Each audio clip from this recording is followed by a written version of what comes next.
कि नियमित प्रयासों से आप अपने भाग्य को संवार सकते हैं। इस संदर्भ में मेहनत को केवल एक क्रिया नहीं, बल्कि एक आदत के रूप में देखना चाहिए, जिससे व्यक्ति को जीवन में बेहतर अवसर मिल सकते हैं। अब किसी भी व्यक्ति के लिए समय की कीमत धन से अधिक होती है। समय को रोकना असंभव है, इसलिए इसे व्यावहारिकता और समझदारी से खर्च करना आवश्यक है। इस दृष्टिकोण से हमें यह समझना चाहिए कि हर क्षण कीमती है और इसका सही उपयोग हमारी व्यक्तिगत और पेशेवर विकास के लिए महत्वपूर्ण है। इसी क्रम में समय और धन का संबंध अत्यंत महत्वपूर्ण है। यदि आप समय की कद्र करते हैं, तो धन भी आपके लिए बरसता है। यह सिद्धांत इस बात को दर्शाता है कि जब हम समय को प्रबंधित करने में सक्षम होते हैं, तो आर्थिक स्थिरता भी अपने आप आती है। महात्मा गांधी ने अहमदाबाद के दांडी मार्च के दौरान समय के महत्व को स्पष्ट किया और यह बताया कि प्रसिद्धि से अधिक हमें समय को प्राथमिकता देनी चाहिए। उनका यह दृष्टिकोण केवल उस समय के लिए बल्कि आज के संदर्भ में भी प्रासंगिक है, जहां लोग कई बार तात्कालिकता में फंस जाते हैं। इसी तरह अब्राहम लिंकन ने भी अपनी कठिनाइयों के बावजूद समय का सही उपयोग करके राष्ट्रपति बनने में सफलता के शिखर को छुआ। यह प्रेरणा हमें बताती है कि मेहनत और समय का सही उपयोग ही व्यक्ति को सफलता दिलाने की कुंजी है। अब वॉरेन बफेट के उदाहरण पर गौर करें। उन्होंने हमेशा सही समय पर निवेश किया, जिससे वे एक सफल बिजनेसमैन बने। यह सिखाता है कि समय का प्रबंधन केवल व्यक्तिगत सफलता के लिए नहीं, बल्कि पेशेवर क्षेत्र में भी महत्वपूर्ण है। हालांकि ऊर्जा की कमी और उद्देश्य का अभाव समय बर्बाद करने के प्रमुख कारण बन सकते हैं। जब आप ऊर्जा की कमी का अनुभव करते हैं, तो कार्य करने का मन नहीं करता और यही स्थिति हमारी उत्पादकता को प्रभावित करती है। सकारात्मक आदतें विकसित करना, जैसे समय को नियंत्रित करना, सफलता की ओर एक कदम और बढ़ाता है।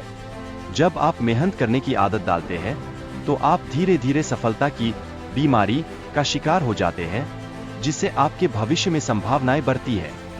समय एक मुद्रा के समान है और इसका मूल्य आपके कार्य के अनुसार निर्धारित होता है। आपकी मेहनत और ध्यान से ही आपकी सफलता का मूल्य तय होता है।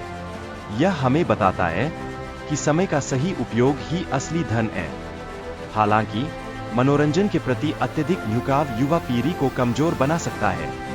यदि आप एक देश को नष्ट करना चाहते हैं, तो युवाओं को मनोरंजन में लिप्त करें।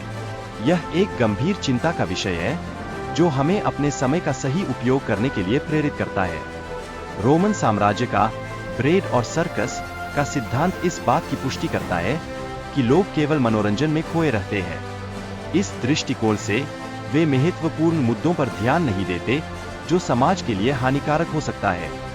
मनोरंजन का चयन करना कभी कभी आवश्यक होता है, लेकिन जब यह हमारी वास्तविकता से भागने का एक साधन बन जाता है, तब यह सही नहीं है। हमें अपने समय का उचित उपयोग करना चाहिए, जिससे हम अपने लक्ष्यों की ओर बढ़ सकें। टाइम बॉक्सिंग तकनीक के माध्यम से कार्यों की प्राथमिकता को समझना संभव होता है। यह सुनिश्चित करता है कि उच्च ऊर्जा वाले कार्य पहले किए जाएं, जिससे कार्य में उत्कृष्टता प्राप्त हो सके। इस तकनीक का एक और लाभ यह है कि स्मार्ट लक्ष्य निर्धारित करना सरल हो जाता है, जो विशिष्ट, मापनीय और प्रासंगिक होते हैं। यह न केवल कार्य को पूरा करने में मदद करता है, बल्कि मानसिक स्पष्टता भी प्रदान करता है। काम के समय और प्रगति को मापने से मानसिक शांति मिलती है। यह प्रक्रिया हमें कार्य को अधिक प्रभावी ढंग से और समय पर पूरा करने में सहायता करती है, जिससे संतुष्टि का अनुभव होता है। कार्य की शुरुआत और समाप्ति तिथि जानने से आपको अपने कार्य को प्राथमिकता देने में मदद मिलती है। इस प्रकार की योजना बनाकर आप अपने दिन को बेहतर ढंग से प्रबंधित कर सकते हैं, जो व्यक्तिगत विकास और समय प्रबंधन में अत्यंत महत्वपूर्ण है। अंत में, टाइम बॉक्सिंग तकनीक का उपयोग करते हुए आपके कार्यों को समय के अनुसार विभाजित करना संभव हो जाता है। यह विधि न केवल आपकी उत्पादकता को बढ़ाने में मदद करती है, बल्कि आपके समय के प्रबंधन में भी सुधार लाती है। आपके समय का सही उपयोग न केवल आपको व्यक्तिगत स्तर पर बेहतर बनाता है, बल्कि आपकी बाहरी दुनिया पर भी सकारात्मक प्रभाव डालता है। इस प्रकार कैलेंडर पर नियंत्रण रखने से आप अधिक प्रभावी बन सकते हैं, जो सफलता की ओर एक महत्वपूर्ण कदम है।